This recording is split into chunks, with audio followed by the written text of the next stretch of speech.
ஏசாயா தீர்க்கதரிசன புஸ்தகம் 60வது அதிகாரம் 1-2 வசனங்களை யாராவது எடுத்தவர்கள் சத்தத்தோடு மிகுந்த மகிழ்ச்சியோடு வாசிங்க பார்க்கலாம். எழும்பி பிரகாசி. முதல்ல என்ன சொல்லப்படுகிறது? எழும்பி பிரகாசி, உன் ஒளி வந்தது. உன்னுடைய ஒளி வந்தது. கர்த்தருடைய மகிமை, கர்த்தருடைய மகிமை உன்மேல் உதித்தது. உன்மேல் உதித்தது. இதோ இதோ இருள் பூமியையும் காரிருள் ஜனங்களையும் மூடும். ஆனாலும் உன்மேல் கர்த்தர் உதிப்பார். அவருடைய மகிமை உன்மேல் காணப்படும் என்று வாக்குத்தத்தம் சொல்கிறது. அல்லேலூயா, அல்லேலூயா. இந்த வார்த்தை என்ன சொல்லப்படுகிறது? எழும்பி பிரகாசி. அப்படி என்று சொன்னால் நாம் எப்படிப்பட்டவர்களா இருக்கிறோம், என்ன செய்து கொண்டிருக்கிறோம் என்று வார்த்தை சொல்கிறது. நீ எழும்பி பிரகாசி, உன்மேல் ஒளி வந்தது. அந்த ஒளி எப்படிப்பட்ட ஒளி வந்தது என்று சொல்லி நாம் காணும்போது, இந்த நேரத்தில் சங்கீத புஸ்தகம், இந்த இடத்துல சங்கீத புஸ்தகம் 24வது அதிகாரம் 7வது வசனத்தை ஒரு வாசிங்க. அந்த ஒளி எப்படிப்பட்ட ஒளி, யாரிடத்திலிருந்து வருகிறது, என்ன செய்கிறது என்று சொல்லி நாம் இந்த இடத்துல பார்ப்போம். சங்கீத புஸ்தகம் 24வது அதிகாரம் 7-8 என்ற வசனங்களை வாசித்து பாருங்கள். அந்த இடத்துல என்ன சொல்லப்படுகிறது? வாசல்களே நீங்கள் உயருங்கள். படிங்க புத்தகத்துல சங்கீத புஸ்தகம் 20. வாசல்களே உங்கள் தலைகளை உயர்த்துங்கள். அனாதி கதவுகளே உயருங்கள். மகிமை என்ற ராஜா உட்பிரவேசிப்பார். உன் உள்ளத்தில் பிரவேசிப்பார். யார் இந்த மகிமை என்ற ராஜா? அவர் வல்லமையும் பராக்கிரமும் உள்ள கர்த்தர். அவர் யுத்தத்தில் பராக்கிரமுள்ள கர்த்தர் தானே. அப்படிப்பட்ட இந்த வார்த்தை என்று சொல்கிறது. முதல்ல இந்த ராஜாவை யார் என்று நாம் தெரிந்து கொள்ள வேண்டும். வாசல்களே உங்கள் தலைகளை என்ன பண்ணுங்க? உயர்த்துங்கள். அப்படி என்று சொன்னால் தலை குனிந்து இருக்கிற நம்மை பார்த்து தான் ஆண்டவர் சொல்றாரு, உங்கள் தலைகளை உயர்த்துங்கள். ஏனென்று சொன்னால் வாசல்களை உயருங்கள். யார் அந்த ராஜா? கர்த்தரே ராஜா. அவர் உனக்குள்ள பிரவேசிக்கட்டும். ஒரு உள்ளத்தில் வரும்போது, ஆண்டவர் உங்கள் உள்ளத்தில் வரும்போது நீங்கள் ஆண்டவரை போல மாறிவிடுவீர்கள். ஆகவே தான் ஆண்டவர் சொல்கிறாரு, வாசல்களே உங்கள் தலைகளை உயர்த்துங்கள். உன்னதமான ராஜா உன் உள்ளத்தில் வரட்டும். அவர் யார் அந்த ராஜா? மகிமையின் ராஜா. உங்களையும் என்னையும் இருளா இருக்கிற பிள்ளைகளை மகிமைப்படுத்த இந்த நேரத்தில் அவர் சொல்கிறார். யார் அந்த ராஜா? மகிமையின் ராஜா. அவர் உங்களை உயர்த்துவார் என்று சொல்லப்படுகிறது. உலகம் முழுவதும் இருள் சூழ்ந்து இருக்கிறது. ஒவ்வொரு குடும்பத்தில் இருள் சூழ்ந்து இருக்கிறது. ஆனாலும் உங்கள் மேல் கர்த்தர் உதிப்பார். அவருடைய மகிமை உங்களுக்குள் இறங்கும் என்று சொல்லப்படுகிறது. யாருக்கு சொல்லப்பட்டிருக்கிறது? ஆண்டவராகிய இயேசு கிறிஸ்துவை யாரெல்லாம் விசுவசிக்கிறார்களோ அவர்களை குறித்து தான் இந்த வார்த்தை சொல்கிறது. உலகம் முழுவதும் இருள் சூழ்ந்து இருக்கிறது. எங்கு பார்த்தாலும் காதல் இருக்குது. எங்கு பார்த்தாலும் விபச்சாரத்தின் ஆவி, கொலை வெறியின் ஆவி, பூமி அதிர்ச்சி, கொள்ளை வெறிகள், இப்படி உலகத்தில வீட்டில சமாதானம் இல்லாமல் தவிக்கிற நம்மை பார்த்து உங்கள் தலைகளை உயர்த்துங்கள். யார் அந்த ராஜா? அந்த மகிமை ராஜா உள்பிரவேசத்துக்கு இடம் கொடுங்கள் என்று சொல்லி ஆண்டவருடைய வார்த்தை சொல்கிறது. பிரியமான சகோதர சகோதரிகளை, இந்த காலை வேளை நாம் ஆராதிக்கும் போது தேவனுடைய மகிமையின் பிரசனம் நம்ம மத்தியில வந்தது. அது முழு உள்ளத்தோடு நாம் ஏற்றுக்கொள்வோம் என்று சொன்னால் அந்த பிரசன்னத்தை நாம் உணர முடியும். ஆகவே இந்த நேரத்துல கூட அந்த மகிமையின் ராஜா என்ன சொல்கிறார்? உங்கள் தலைகளை உயர்த்துங்கள். அனாதி கதவுகளே உங்கள் தலைகளை உயர்த்துங்கள். ராஜா உள்பிரவேசிக்கட்டும். இன்று நாம் வெட்கப்பட்டு போய் நாம் இருக்கிற இந்த சூழ்நிலையில ஆண்டவர் சொல்றார், உங்கள் தலைகளை உயர்த்துங்கள். அப்பொழுது பாருங்கள், அந்த மகிமையின் ராஜா அவருக்குள்ள வருவார் என்று சொல்லப்பட்டிருக்கிறது. ஆகவே அந்த மகிமையின் ராஜா எப்படிப்பட்ட ராஜா என்று சொல்லி சாலமோன் சொல்கிறார். அது வாசித்து பாருங்க. 2 நாளாகம புஸ்தகம் 7வது அதிகாரம் 1-3 வசனங்களை வாசித்து பாருங்கள். அந்த சாலமோனின் ராஜா அவரை துதிக்கும் போது, அவரை ஆராதிக்கும் போது, அவரை ஜெபிக்கும் போது என்ன நடந்தது என்று சொல்லப்பட்டிருக்கிறது. 2 நாளாகமம் 7ஆம் அதிகாரம் 1-3 வரைக்கும் படிக்க பார்க்கலாம். சாலமோன் ஜெபம் பண்ணி துதிக்கிற போது அக்கினி வானத்திலிருந்து இறங்கி சர்வ தகன பலிகளையும் மற்ற பலிகளையும் பட்சித்தது. கர்த்தருடைய மகிமை ஆலயத்தை நிரப்பிற்று. அந்த ஆலயம் முழுவதும் நிரப்பிற்று. கர்த்தருடைய மகிமை கர்த்தருடைய ஆலயத்தை நிரப்பினதினால் ஆசாரியர்கள் கர்த்தருடைய ஆலயத்துக்குள் பிரவேசிக்க கூடாதபடி இருந்தது. அக்கினி இறங்குகிறதையும் கர்த்தருடைய மகிமை ஆலயத்தின் மேல் தங்கி இருக்கிறதையும் இஸ்ரவேல் புத்திரர் எல்லோரும் கண்டபோது தலவரிசை மட்டும் அந்த இடத்துல என்ன செய்கிறார்? தலவரிசை மட்டும் முகம் குப்புற குனிந்து பணிந்து, அந்த தலைவரிசையில எல்லோரும் தலை குனிந்து பணிந்து, கர்த்தர் நல்லவர், அவருடைய கிருபை என்றும் உள்ளது என்று சொல்லி, அவரை துதித்தார்கள். அல்லேலூயா. இந்த ஆலயத்துல நாம் துதிக்கும் போது தலைவரிசையாக விழுந்து அந்த இடத்துல ஆண்டவரை மகிமைப்படுத்தும் போது அந்த ஜனங்கள் சொல்கிறார்கள், கர்த்தர் நல்லவர், அவர் கிருபை என்றும் உள்ளது. கர்த்தர் நல்லவர், அவர் கிருபை என்று சொல்லி ஆண்டவரை வணங்கினார்கள், துதித்தார்கள் என்று சொல்லி வேத வசனம் சொல்கிறது. நீங்களும் நானும் கூட இந்த இடத்துல என்ன சொல்லப்படுகிறது? ஆண்டவரை தொழுது கொள்ளும் போது பரிசுத்த அலங்காரத்தோடு தொழுது கொள்ள வேண்டும். ஒரு பயத்தோடு, ஒரு நடுக்கத்தோடு தேவ சமூகத்தில தேடும் போது அவருடைய பிரசனம் நமக்குள் இறங்கும். அப்பொழுதுதான் நாம் சொல்லப்படுவோம், கர்த்தர் நல்லவர், அவர் கிருபை என்றும் உள்ளது என்று சொல்லப்படும். ஆகவே என் பிரியமான சகோதர சகோதரில, அந்த ஒளி உங்கள் மீது வரும்போது அந்த வார்த்தை என்ன சொல்லப்படுகிறது? 1 தெசலோனிக்கேயர் புஸ்தகம் 5வது அதிகாரம் 5, 6, 7வது வசனத்தை வாசித்து பாருங்கள். நீங்கள் என்ன பண்ணுகிறது? அந்த இடத்துல ஆண்டவர் சொல்கிறார். என்ன சொல்றார்? 1 தெசலோனிக்கேயர் புஸ்தகம் 5வது அதிகாரம் அதுல 5, 6 வசனத்தை வாசித்து பாருங்கள். என்ன சொல்லப்படுது? நீங்கள் வெளிச்சத்தின் பிள்ளைகளாக, நீங்கள் எல்லோரும் வெளிச்சத்தின் பிள்ளைகளும்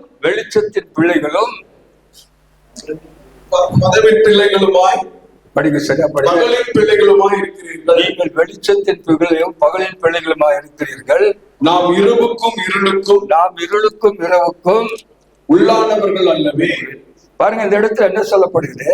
நீங்கள் வெளிச்சத்தின் பிள்ளைகளும் பகலின் பிள்ளைகளுமாய் இருக்கிறீர்கள். நாம்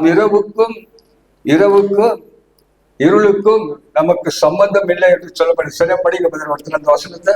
நீங்கள் எல்லோரும் வெளிச்சத்தின் பிள்ளைகளும் பகலின் பிள்ளைகளுமாய் இருக்கிறீர்கள்.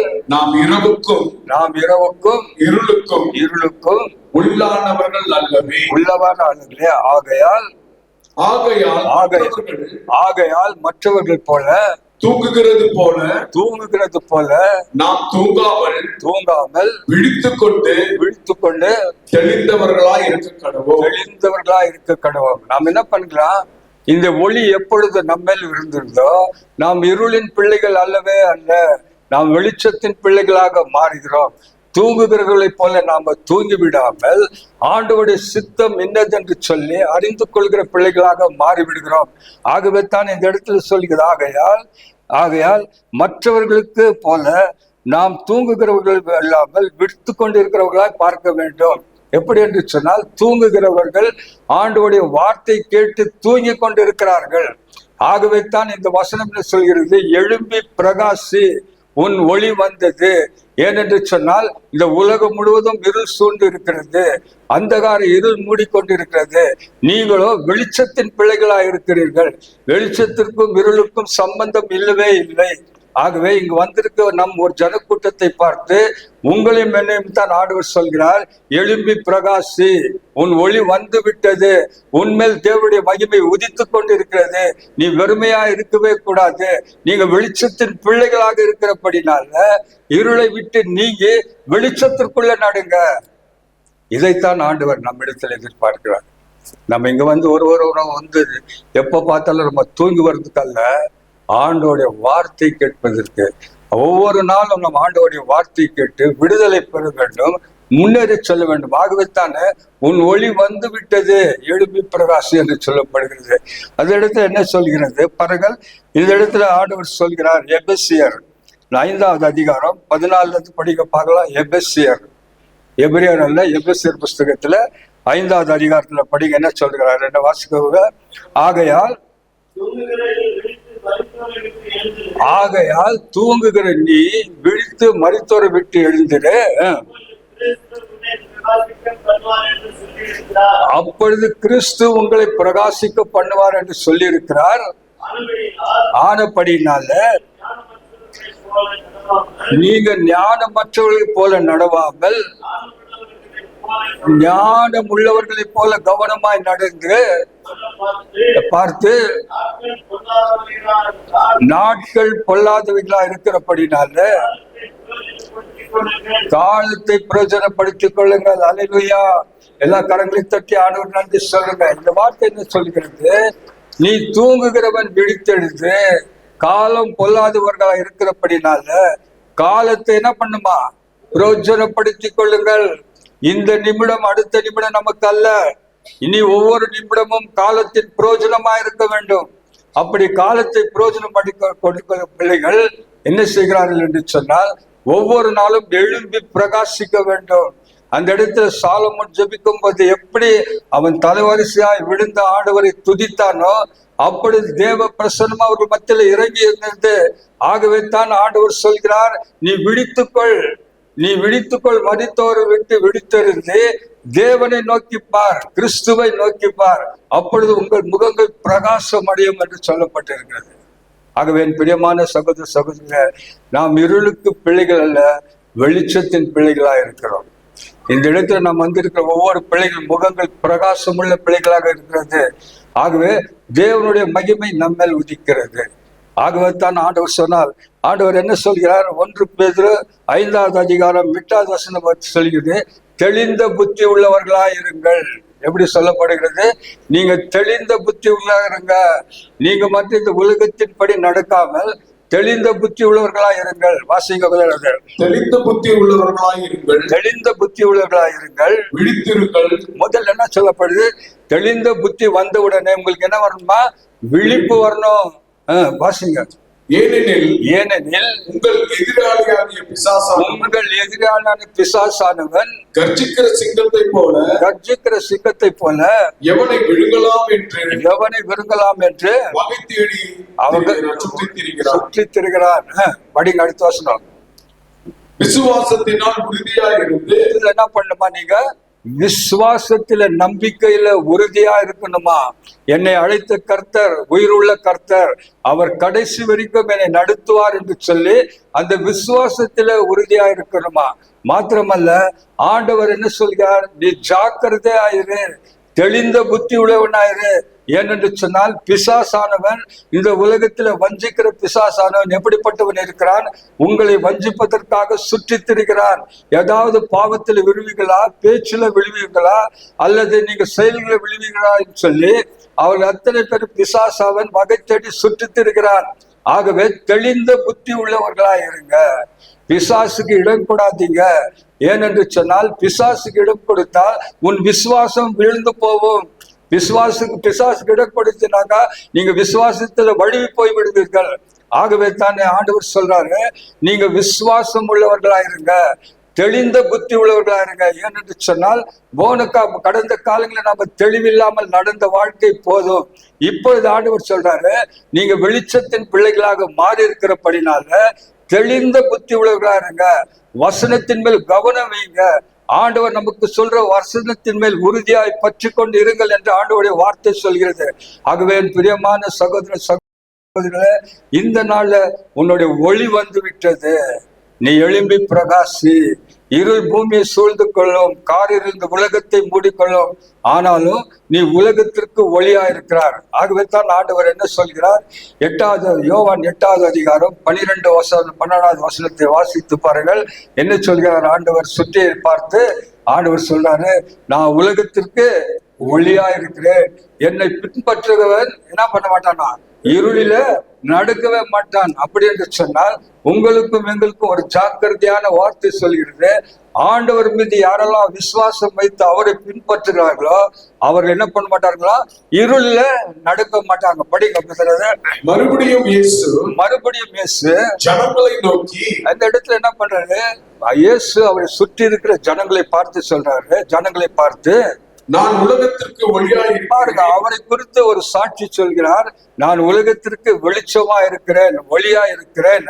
என்னை பின்பற்றுகிறவர், என்னை யாரெல்லாம் பின்பற்றுகிறார்களோ, என்னை யாரெல்லாம் விசுவாசிக்கிறார்களோ இருளிலே நடவாமல் அவர்கள் இருளில நடக்க மாட்டாங்க, ஜீவ ஒளியை அடைந்திருப்பார்கள். அவர்கள் ஜீவ ஒளியை பெற்றிருப்பார்கள். அல்லேலூயா. எல்லா கரங்களை தட்டி ஆண்டவருக்கு நன்றி சொல்லுங்க. இந்த இடத்துல நல்லா யோசித்து பாருங்க. உங்களையும் என்னையும் பார்த்து பின்பற்றாதவர்களை சொல்ல, என்னை பின்பற்றுகிற பிள்ளைகள் அவர்களுக்கு தான் இந்த வார்த்தையை ஆண்டவர் சொல்றாரு. என்னை யாரெல்லாம் விசுவசிக்கிறார்களோ, என்னை யாரெல்லாம் பின்பற்றுகிறார்களோ, யாரெல்லாம் மனிதனம் இடத்தில் ஜெபிக்கிறார்களோ, யாரெல்லாம் என்னிடத்தில் வேத வசனத்தை வாசித்து தியானிக்கிறார்களோ அவர்களை பார்த்துத்தான் ஆண்டவருடைய வார்த்தை சொல்கிறது. என்னை பின்பற்றுகிறவன் இருளிலே நடக்கவே மாட்டான். அவன் எப்படிப்பட்டவர்தான், ஜீவ ஒளியை பெற்றிருக்கிறான். ஏனென்று சொன்னால் ஒளிக்கு ஒரு வித்தியாசம் உண்டு. அது எப்படிப்பட்ட ஒளி என்று சொன்னால், சாதாரண ஒளியில கடைசி மூச்சு இருக்கிறவன் ஜீவ ஒளியாக இருக்கிறது. ஆகவே தான் ஆண்டவர் சொல்றார், என்னை விசுவசிக்கிறவன் மரித்தாலும் என்ன பண்ணுவானா, உயிரோடு இருப்பான் என்று வார்த்தை சொல்கிறது. ஆகவே பிரியமான சகோதரர்களே, இந்த காலை வேளை நம்மை பார்த்து ஆண்டவர் சொல்றாரு, ஒளி வந்தது, நீ எழுவி பிரகாசி. உன்னிடத்துல இருள் இருந்தாலும் அந்த இருளை விட்டு என்னை பின்பற்று. என்னை பின்பற்றுகிறவன் இருளில நடக்க மாட்டேன் என்று சொல்லப்படுகிறது. அடுத்தபடியாக ஆண்டவர் சொல்றார், அவர் என்ன சொல்றாரு சொன்னாக்கா, ஆண்டவர் சொல்றார், எல்லாவற்றையும் பார்க்கலாம் நம் இருதயத்துல தான் இருள் இருக்கிறது. அந்த இருளை நீங்க முதல்ல வெளிச்சமாய் பாருங்க அப்படின்னு சொல்லிட்டு ஆண்டவர் சொல்றாரு. உன் இருதயத்தை எனக்கு தான், அந்த இருதயத்துல தான் எனக்கு இருள் இருக்கிறது. அந்த இருளை வெளிச்சமாக்க நான் உன்னோடு கூட வருகிறேன். ஏனென்று சொன்னால், ஆண்டவராக இயேசு கிறிஸ்து ஒருவரால் தான் இருளை வெளிச்சமாக்க முடியும். ஆகவே தான் ஆண்டவர் சொன்னாரு, இந்த உலகத்துல இருக்கு, நான் வெளிச்சமா இருக்கேன், ஒளியா இருக்கிறேன், என்னை பின்பற்றுகள் நடக்க மாட்டா சொல்லப்பாரு. எரேமியா தீர்க்கதரிசி 17வது அதிகாரம் 9வது வசனத்தை படிங்க பாருங்க. எல்லாவற்றையும் பார்க்கிலும், அந்த இடத்துல என்ன சொல்லப்படுகிறது, எல்லாவற்றையும் பார்க்கிலும் எரேமியா தீர்க்கதரிசன புத்தகம் 17வது, எல்லாவற்றையும் பார்க்கிலும் முதல்ல படிங்க. எல்லாவற்றையும் பார்க்கிலும், எல்லாவற்றையும் பார்க்கிலும் இருதயமே திருக்குள்ளதும் மகா கேடுள்ளதுமாயிருக்கிறது, அது அறியத்தக்கவன் யார்? இந்த இருதயத்தை குறித்து ஆண்டவர் பேசுறாரு. உன் இருதயம் இருளா இருக்கிறபடினால உன் இருதயத்துல இந்த இருதயத்தின் சிந்தனைகளை ஜபிக்கிறவன் யார் என்று ஆண்டவருடைய வார்த்தை கேட்கிறது. ஆகவே தான் நீதிமொழி புஸ்தகம் 23வது அதிகாரம் 26வது வசனம் சொல்லுகிறது, என் மகனே உன் இருதயத்தை எனக்கு தா, உன் வழிகள் என் காக்க கடவுது என்று சொல்லப்பட்டிருக்கிறது. வாசிங்க நீதிமொழியின் புஸ்தகம் 23வது, என் மகனே உன் இருதயத்தை எனக்கு தா. நல்லா கவனிங்க, என்ன சொல்றாரு, என் மகனை உரிமையோட ஆண்டவர் சொல்றாரு, என் மகனே உன் இருதயத்தை எனக்கு தா. உன் கண்கள் என் வழிகளை நோக்குவதாக. உன்னுடைய கண்கள் என் வழிகளை என்ன பண்ணுமா, பார்க்கட்டும். படிங்க. உன் கண்கள் என் வழிகளை நோக்குவதாக. படிங்க அடுத்த வசனம். பேசி ஆழமான படுகுழி. பாருங்க, அதுக்கு ஒரு காரணம் சொல்றாரு. ஆண்டவர் சொல்றாரு, உன் இருதயம் என்ன பண்ற, அதாவது உன் இருதயம் திருக்கும் கேடுமா இருக்கிறது. உன் இருதயத்தை என் மகளை எனக்கு தா. ஏனென்று சொன்னால், இந்த உலகத்தில் வேசித்தனத்தின் ஆவிகள் அசைவாடுகிறது. உன் கண்களை அந்த வழிகளை விட்டு நீக்கி ஆண்டவருடைய கண்களை ஆண்டவரிடத்துல உன் இருதயத்தை கொடுத்து உன் ஆண்டவருடைய வழிகளை நோக்கி பார் என்று ஆண்டவருடைய வார்த்தை சொல்கிறது. பிரியமான சகோதர சகோதரிகளே, ஆண்டவர் என்று சொல்றாரு, உன் இருதயத்தை எனக்கு தா. ஏனென்று சொன்னால், உன் இருதயத்துல பாவம் நிறைந்திருக்கிறது, வேசித்தனத்தின் நினைவுகள் இருக்கிறது, அக்கிரமம் நிறைந்திருக்கிறது. ஆனபடினால உன் இருதயத்தை எனக்கு தா, உன் வழிகளை என் கண்கள் உன் வழிகளை நோக்குவதாக என்று சொல்லி ஆண்டவர் நமக்கு கற்றுக் கொடுக்கிறார்.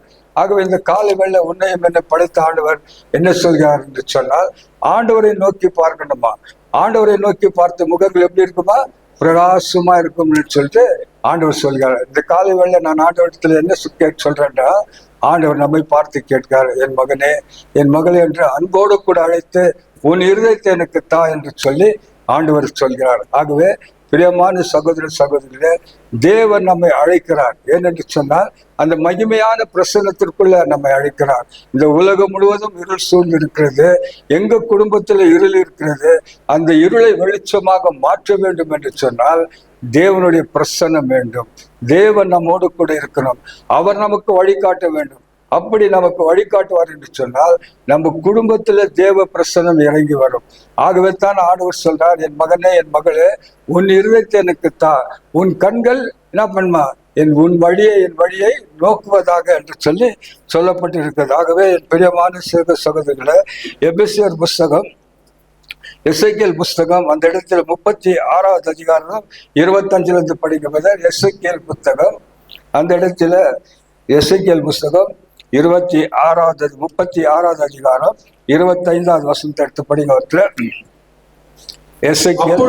அப்பொழுது நான் உங்கள் மேல், பாருங்க, ஆண்டவரிடத்தை நம்ம இருதயத்தை கொடுப்போம் என்று சொன்னால் ஆண்டவர் என்ன செய்கிறார் என்று பார்ப்பார். நான் உங்கள் மேல் சுத்தமான ஜலம் தெளிப்பேன், நான் உங்களுடைய எல்லா அசுத்தங்களையும் உங்களுடைய எல்லா நரகலான விக்கிரங்களையும் நீக்கி உங்களை சுத்தமாக்குவேன், நீங்கள் சுத்தமாவீர்கள். உங்களுக்கு நவமான இருதயத்தை கொடுத்து உங்கள் உள்ளத்திலே புதிதான ஆவியை கட்டளையிட்டு கல்லான இருதயத்தை உங்கள் மாம்சத்திலிருந்து எடுத்து போட்டு தசையான இருதயத்தை உங்களுக்கு கொடுப்பேன். உங்கள் உள்ளத்திலே என் ஆவியை வைத்து உங்களை என் கட்டளைகளில் நடக்கவும் என் நியாயங்களை கைக்கொள்ளவும் அவைகளின்படி செய்யவும் பண்ணுவேன். ஆமென். பாரு, இந்த இடத்துல என்ன சொல்றாரு, அப்பொழுது நான் உங்கள் மேல் சுத்தமான ஜலத்தை தலத்தை தெளிப்பேன், நான் உங்களுடைய எல்லா அக்கிரங்களை நீக்கி நான் நரகலான விக்கிரங்களை எடுத்து நீங்கள் உங்களை சுத்தம் பண்ணும்படி நீங்கள் சுத்தமாவீர்கள்.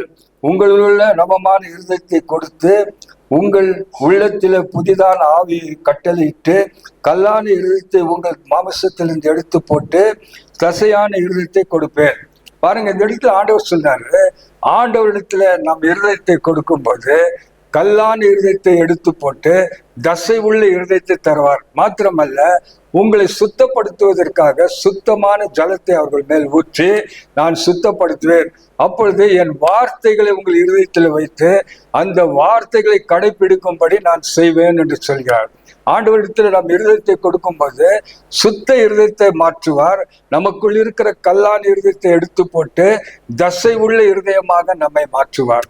ஆகவே தானே அவர் சொல்றார், என் மகனே உன் இருதயத்தை எனக்கு தா, உன் கண்கள் என் வழிகளை நோக்க கடுவது என்று சொல்கிறார். அப்படி இருக்கும்போது நாம் ஆண்டவரிடத்துல கேட்கிற ஒவ்வொரு வார்த்தையும் ஆண்டவர் நமக்குள்ள சுத்தமாய் வைக்க வேண்டும். அப்படி சுத்தமாய் இருக்கும்போது ஆண்டவர் நாம் கேட்கிற எல்லாவற்றையும் கேட்க, அவர் ஜெபத்தை கேட்க வல்லவராக இருக்கிறார். என் பிரியமான சகோதர சகோதரிகளே, இந்த நேரத்தில் எழும்பி பிரகாஷ் என்று எதற்காக சொன்னார் ஆண்டவர் என்று சொன்னால், ஆண்டவர் உன் பக்கத்துல வந்து நிற்கிறார், அவருடைய ஒளி உன் மேல் வருகிறது. ஆகவே தானே லூக்காஸ் புஸ்தகம் அந்த நாட்கள்ல என்ன சொல்லப்பட்டிருக்கிறது, லூக்காஸ் புஸ்தகம் அதுல 2வது அதிகாரத்தை எடுத்துக்கோங்க.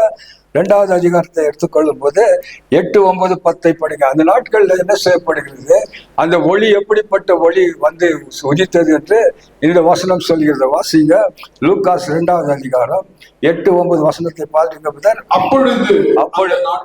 அப்பொழுது அந்த நாட்டில மெய்ப்பர்கள்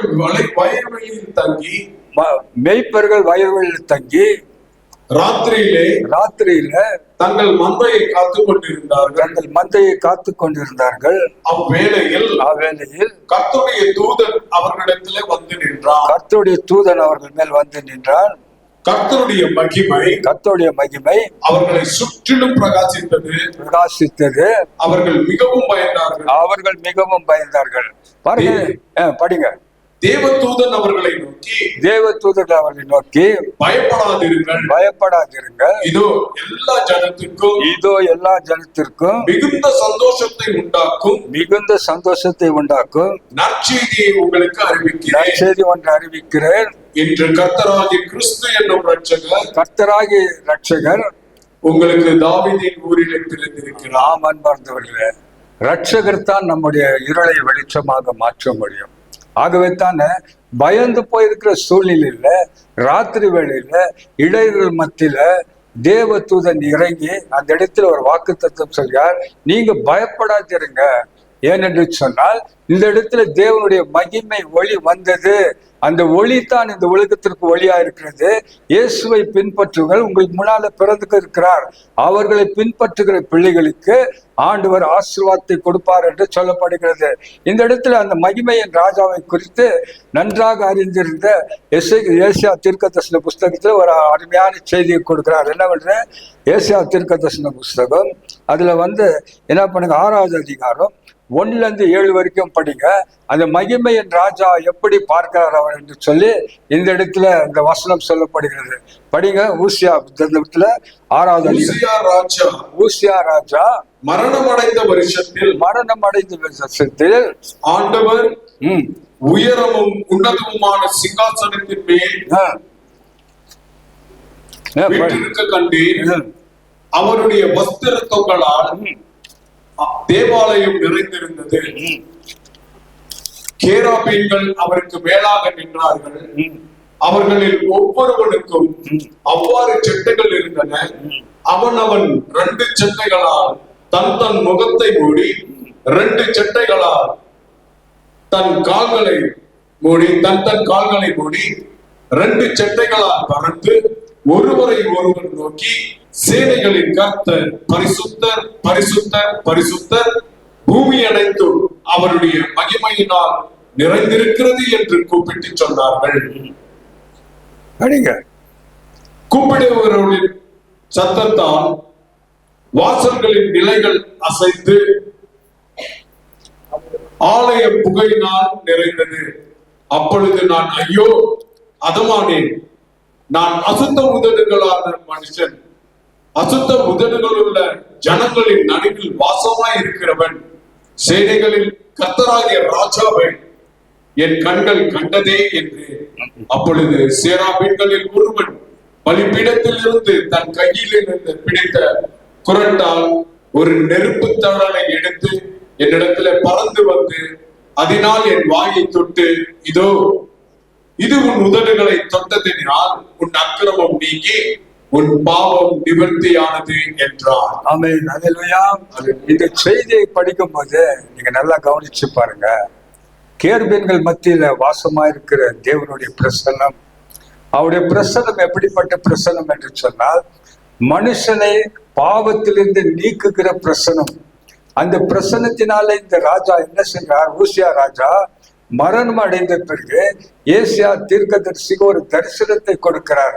அது என்ன தரிசனம் என்று சொன்னால், தேவனுடைய மகிமையை காண்பிக்கிற ஒரு பிரசன்னம். அந்த தேவனுடைய மகிமையை காட்டுகிற பிரசன்னம் என்னவென்று சொன்னால், கேருபீன்கள் மத்தியில வாசமா இருக்கிற தேவன் எப்படிப்பட்டவர் என்று சொல்லி உயரமும் உன்னதமான சிங்காசனத்தில் அவர் அமர்ந்திருப்பதை அவர் காண்பிக்கின்றார். அந்த பிரசன்னம் மகிமையான பிரசன்னம் எப்படிப்பட்ட பிரசன்னம் என்று சொன்னால், வாசல்கள் உயர்ந்து ஆண்டவருடைய பிரசன்னம் இருக்கிற பிரசன்னத்தை காண்கிறார். அந்த பிரசன்னத்தை பார்க்கும்போது தானாகவே ஏசியா தீர்க்கதரிசி என்ன சொல்கிறார், ஐயோ நான் அசுத்த உதடுள்ளவன், அசுத்த மக்கள் மத்தியில வாழ்கிறவன், தேவனுடைய மகிமையான பிரசன்னத்தை நான் கண்டேன் என்று சொல்லி அவன் அங்காலாய்த்து போலி தன்னை ஒப்பு கொடுக்கிறான்.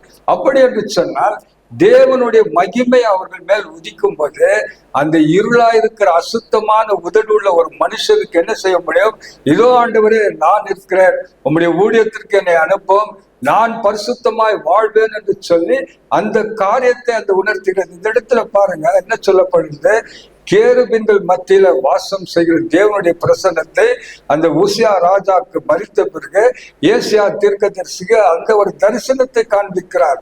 என்ன தரிசனம் என்று சொன்னால், உயரும் உன்னதமான சிங்காசனத்தில் அமர்ந்திருக்கிற ராஜாவின் பிரசன்னத்தை காண்பிக்கிறார். அது எப்படி என்று சொன்னால், கேருபீன்கள் மத்தியில அந்த கேருபீன்கள் என்ன செய்கிறார் என்று சொன்னால், 2 கால்களை தன் முகத்திற்கு மூடி 2 கால்களால் தன் உடம்பை மூடி அது என்ன செய்கிறது, பறந்து சென்று சேனைகளின் தேவன் பரிசுத்தர் பரிசுத்தர் என்று இடைவிடாமல் அந்த செய்தியை அந்த பார்த்து அது துதிக்கிறதை காட்டு. அப்படி என்ன இருக்குது, அந்த இடம் முழுவதும் என்ன ஆகிறது, புகை மண்டபமாக மாறுகிறது. அப்படி என்று சொன்னால் தேவ பிரசனம் அந்த இடம் முழுவதும் சூழ்ந்து இருக்கிறது. இதை நாம் எப்படி உணர்ந்து கொள்ள வேண்டும் என்று சொன்னால், நாம் துதிக்கும் போதும் சரி, ஆராதிக்கும் போதும் சரி, என்ன நடக்கிறது என்று சொன்னால், தேவ பிரசனம் இந்த ஆலயம் முழுவதும் சூழ்ந்து கொள்கிறது. அந்த சூழ்ந்து கொள்கிற பிரசனத்துல நாமவே வந்து அந்த இடத்துல என்ன சொல்லப்படுறோம், நான் அசுத்த உதடு உள்ளவன், நான் அசுத்த மக்கள் மத்தியில வாழ்கிற ஒரு மகன், தேவனுடைய பிரசனத்துக்குள்ள நான் வந்திருக்கிறேன். அந்த தேவனுடைய பிரசனத்தை நான் காணும்போது ஐயோ நான் அதமானேன் என்று சொல்லி ஒரு நடுக்கத்தோடு தேவனை தொழுது கொள்ளும் போது அப்பொழுது ஒரு காரியம் நடக்கிறது. நடுத்து என்ன சொல்லப்படுறா, ஒரு தூதனானவன் என்ன சொல்றான், பறக்கிற தூதனானவன் ஒரு பலிப்பிடத்தின் நெருப்பை கொண்டு வந்து அவன் வாயை தொட்டும் போது அவன் வாயில் இருக்கிற எல்லா பாவங்கள் நீங்கி தேவனை தொழுது கொள்கிறான். அப்படித்தான் ஆண்டவர் சொல்கிறார், என் ஊழியத்திற்கு யாரை நான் அனுப்புவேன் என்று சொல்லும்போது அந்த இடத்துல அந்த ஏசியா தீர்க்கதரிசி வார்த்தையில சொல்லப்படுகிறது, யாரை நான் அனுப்புவேன் என்று கேட்கும்போது என்னை அனுப்போ, இதோ நான் இருக்கிறேன். ஏனென்று சொன்னால் தேவனுடைய மகிமை யார் மேலெல்லாம் உதிக்கிறதோ அவங்க தான் இப்படி சொல்ல முடியும். பாருங்க, அதுதான் பைபிள் என்ன சொல்ற, உன் ஒளி வந்தது, நீ எழும்பி பிரகாசி, உலகம் முழுவதும் இருள் இருக்கிறது, உலகம் முழுவதும் இருள் அந்தகாரத்தில் இருக்கிறது. ஆகவே உன் ஒளி வந்தது, நீ எழுப்பி என்ன பண்ணுமா, பிரகாசி. ஏனென்று சொன்னால் தேவன் உண்மையில உதித்து இருக்கிறார். அப்படி என்று சொன்னால் உங்களையும் என்னையும் பார்த்து, இந்த சபையில வந்திருக்கிற உன்னையும் என்னையும் பார்த்து எழும்பி பிரகாசி. ஏனென்று சொன்னால் இருளுக்கும் ஒளிக்கும் சம்பந்தம் கிடையாது. நீங்க வெளிச்சத்தின் பிள்ளைகளா இருக்கிறீர்கள். ஆகவே நீங்க இப்படி அமர்ந்திராமல் தூங்குகிறதை விட்டு நீ எழுப்பி என்ன பண்ண, எழுப்பி பிரகாஷ் என்று சொல்கிறது. அவன் இந்த இடத்துல வரும்போது என்ன கேட்கிறோம், எனக்கு ஆசீர்வாதம் வேணும், எனக்கு கல்யாணத்துக்கு தேவை வேணும், இப்படியெல்லாம் பல தேவையோட வந்திருக்கிற நம்மை பார்த்து ஆண்டவர் சொல்றாரு, உன் ஒளி வந்தது, முதல்ல நீ எழும்பு, நீ இருளை விட்டு எழும்பு, நான் உனக்கு ஒளியை காண்பிப்பேன். ஆகவே என் பிரியமான சகோதர சகோதரிகளே, இந்த காலை வேளை இங்க வந்திருக்கிற நம்ம அத்தனை பேரையும் ஆண்டவர் பார்த்து சொல்றார், கேருபீன்கள் மத்தியில வாசமா இருக்கிற அந்த தேவனுடைய பிரசனம் நம் மத்தியில சூழ்ந்து இருக்கிறது. ஆகவே ஆண்டவர் சொல்கிறார், நீ எழும்பி பிரகாசி, உன் ஒளி வந்தது. எவ்வளவு நேரம் தான் நீ ஒளிம்பிருக்கிற, மரித்திர விட்டு எழுந்திரு, நீ தூங்கினது போதும். மரித்து கெடுக்கிற மக்கள், மரித்தவர்கள் யாரை காட்டுகிறது, தேவன் என்று அறிந்திருந்தும் அவரை துதியாமல் தொழுது கொள்ளாமல் இருக்கிற பிள்ளைகளை பார்த்துதான் மரித்தவர்கள் என்று சொல்லப்பட்டுகிறது. ரோமர் எழுதின புஸ்தகம் 1வது அதிகாரம் 23வது வசனத்தை பாருங்க. தேவன் என்று அறிந்திருந்தும் அவரை தொழுது கொள்ளாமல் அவர்கள் எப்படி இருக்கிறாங்க, தன் சிந்தனைகள்ல வீணராய் கிடக்கிறார்கள். எப்படிப்பட்ட மனுஷர்களை பார்த்துதான் ஆண்டவர் சொல்றாரு, இருளில் இருக்கிற பிள்ளைகள் என்று சொல்லப்படுகிறது. பாசிங்க ரோமர் 1வது அதிகாரம் 23 படிங்க பதர். அழிவில்லாத தேவனுடைய மகிமையை, அது முன்னாலிருந்து படிங்க, அது முன்னாலிருந்து படிங்க. அவர்கள் தங்களை ஞானிகள் என்று சொல்லியும், அது முன்னாலிருந்து படிங்க. அவர்கள் தேவனை அறிந்தும், அவர்கள் தேவன் என்று அறிந்தும் அவரை தேவன் என்று மகிமைப்படுத்தாமலும், அவரை தேவன் என்று மகிமைப்படுத்தாமலும் ஸ்தோத்தரியாமல் இருந்து தங்கள் சிந்தனைகளினாலே, தன் சிந்தனைகளினாலே வீணரானார்கள். உணர்வில்லாத அவர்களுடைய இருதயம், உணர்வில்லாதவர்கள் இருதயம் இருளடைந்தது. அவர்கள் தங்களை ஞானிகள் என்று சொல்லியும், அவர்கள் தங்களை ஞானிகள் என்று சொல்லியும் பைத்தியக்காரராக்கி அழிவில்லாத தேவனுடைய மகிமையை, அழிவில்லாத தேவனுடைய மகிமையும், அழிவுள்ள மனுஷர்கள், பறவைகள், மிருகங்கள், ஊரும் கூறும் பிராணிகள் ஆகிய இவைகளுடைய ரூபங்களுக்கு ஒப்பாக மாற்றினார்கள். ஒப்பாக என்ன சொல்லப்பட்டிருக்கிறது? இருளா இருக்கிற ஜனம் யாருங்க? நீங்க நல்லா யோசனை பண்ணி பாருங்க. இருளா இருக்கிற ஜனங்க யாருங்க? இன்று தேவன் என்று அறிந்திருந்தும் அவரை துதியாமல், அவரை ஸ்தோத்தரியாமல், அவருக்கு சரியான மகிமை செலுத்தாமல், ஏனோ தானே என்று சொல்லி அமர்ந்து ஆராதனை பண்ணுகிற பிள்ளைகள் தானே தேவனை அறியாத இருளில் இருக்கிறாங்க. நீ தேவனை உணர்கிற பிள்ளையா இருந்தால் ஆவியோடும் உண்மையோடும் பயத்தோடு நடுக்கத்தோடு தேவனை தொழுது கொள்வீர்கள். நீங்களும் நானும் ஆண்டவர் அப்படி தொழுது கொள்ளவில்லை என்று சொன்னால் நாமும் கூட எப்படி இருக்கிறோம்? இருளில் இருக்கிறோம். அப்படி இருளில் இருக்கிற ஜனங்க என்ன செய்றாங்க? தேவன் என்று அறிந்து இருந்தோ அவருக்கு சரியான மகிமை செலுத்த முடியவில்லை. அவரை துதிக்க ஸ்தோத்தரிக்க அவர்களுக்கு பிரசன்னத்தில் உணர முடியவில்லை. ஆகவே தான் பைபிள் சொல்கிறது, உன் ஒளி வந்தது, எழும்பு, எழும்பு, நீ இந்த நாள் இருள இருந்த போதும். பூமி இருளா இருக்கிறது. ஆண்டவரை தொழுது கொள்ளாத மக்கள் அனைவரும் இருள இருக்கிறார்கள். நீங்களோ வெளிச்சத்தின் பிள்ளைகளா இருக்கிறீர்கள். எழும்பு, எழும்பி பிரகாசி. ஆகவே தானே சொல்றாரு, தேவன் என்று அறிந்திருந்தோம் அவரை துதியாமல் ஸ்தோத்தரியாமல் தங்கள் சிந்தனையில வீணராய் இருக்கிறார்கள். கொஞ்சம் ஆராய்ஞ்சு பார்க்கும். நீங்களும் நான் சபைக்கு வரோம், ஒரு பயம் இருக்குதா? ஒரு பயம் இருக்குதா? நம்ம துதிக்கும் போது தேவ பிரசன்னத்தை உணர்றோமா? பரிசுத்த ஆவியான அபிஷேகம் நமக்கு இருக்குதா? இல்ல தேவனுடைய மகிமை இருக்குதா? இந்த ஆலயம் முழுவதும் தேவனுடைய ஆலயம் இருக்கிறது. எங்கு இருவர் மூவர் நாமத்தில ஒன்று கூடி இருப்பீர்கள், அந்த இடத்துல நான் இருப்பேன் என்று வாக்களித்த தேவன் உண்மை உள்ளவர். நீங்களும் நானும் உண்மை இல்லாதவர்களாக இருந்தாலும் என் தேவன் உண்மை உள்ளவராக இருக்கிறார். அவர் தம் பாவங்களை மன்னிக்கிற தேவன். அவர் விரும்புவது என்னவென்று சொன்னால், பரிசுத்தம் இல்லாமல் தேவனை தரிசிக்க முடியாது. நீ என்ன ஜெபம் பண்ணாலும் அது ஆண்டவர் பக்கம் போகாது. ஆகவே தான் ஆண்டவர் சொல்றாரு, உன் ஒளி வந்தது, உன்மேல் தேவனுடைய மகிமை உதித்தது.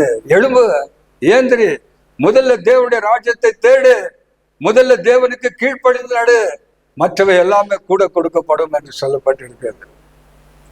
ஆகவே சகோதர சகோதரிகளே, இங்கு வந்திருக்கிற நாம் ஒரு வெளிச்சத்தின் பிள்ளைகளாக இருக்கிறோம்.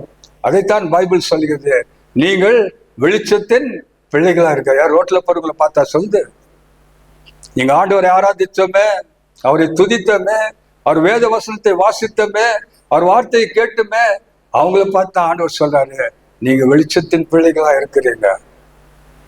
இதை நீங்கள நான் ஒத்துக்கலனாக்கா அது பிரயோஜனமே இல்லை. நீங்கள நாம விசுவாசிக்கணும். நான் வெளிச்சத்தின் பிள்ளையா இருக்கிறேன், இருளுக்கும் வெளிச்சத்திற்கும் சம்பந்தம் இல்லைன்னு சொல்லிட்டு முதல்ல நான் தீர்மானம் பண்ணோம். இங்க இருக்கிற வேற யாரும் தீர்மானம் பண்ண வேண்டியதே தேவையில்லை. நீயும் நானும் வெளிச்சத்தின் பிள்ளைகளா இருக்கிறேன்னு சொல்லிட்டு முதல்ல சிந்திச்சு பார்க்கணும். அப்படி சிந்திச்சு பார்த்தேன்னு சொன்னா தேவன் என்று அறிந்து அவரை தொழுது கொள்ள முடியும். தேவன் கேருபீன்கள் மத்தியில் வாசமா இருக்கிற தேவன். கேருபீன்களும் சேராபீன்களும் அவரை பயந்து ஆராதிக்கிறார்கள். தேவனுடைய சிங்காசனத்தின் பிரசன்னம், அந்த இடம் எப்படி ஆலயம் முழுவதும் அப்படியே புகையினால மறைகிறது. இப்படி இருக்கும்போது உணர்வு உள்ளவர்களா இருங்க. நம் உள்ள இருதயத்துக்கு தான் ஆண்டவர் கேட்க. ஆகவே தான் ஆண்டவர் சொன்னார், என் மகனே, என் மகளே, உன் இருதயத்தை எனக்குத்தா. ஏனென்று சொன்னால் உன் இருதயம் உனக்கு திருக்கு கேடு உள்ள இருதயமா இருக்கிறது, உன் இருதயம் இருளா இருக்கிறது. அந்த இருதயத்தை கல்லான இருதயத்தை நான் தசை உள்ள இருதயமாய் மாற்றுவேன் என்று சொன்னார். நாம் எவ்வளவு வசனத்தை கேட்கிறோம், எவ்வளவு ஆண்டவரை கேட்கிறோம். அப்படி கேட்டனும் நம்மிடத்துல ஒரு மாறுதல் இல்லை என்று சொன்னால் நாம் ஜெபிப்பதெல்லாம் வீணாக போய்விடும். பிரியமான சகோதர சகோதரிகளே, ஆண்டவர் உங்களை என்னை குறித்து அவருக்கு ஒரு நினைவு உண்டு. நீங்கள் வெளிச்சத்தின் பிள்ளைகள் என்று சொல்லி நினைவு உண்டு. ஆகவே இந்த வசனத்தை கேட்கிற பிள்ளைகள் நல்லா கவனிங்க. உன் ஒளி வந்து விட்டது, நீ எழும்பி பிரகாஷ். எவ்வளவு நேரம் தூங்கின்னு இருப்ப? மரித்தவரை விட்டு நீ எழுந்திரு. மரித்தவரை விட்டு எழுதும் போது தேவன் உங்களை பிரகாசிக்க பண்ணுவார். ஆகவே சகோதர சகோதரிகளை, இந்த காலை வேளையில தேவன் உன்னோடு கூட என்னோடு கூட அவர் சொல்கிற வார்த்தை என்னென்று சொன்னார்.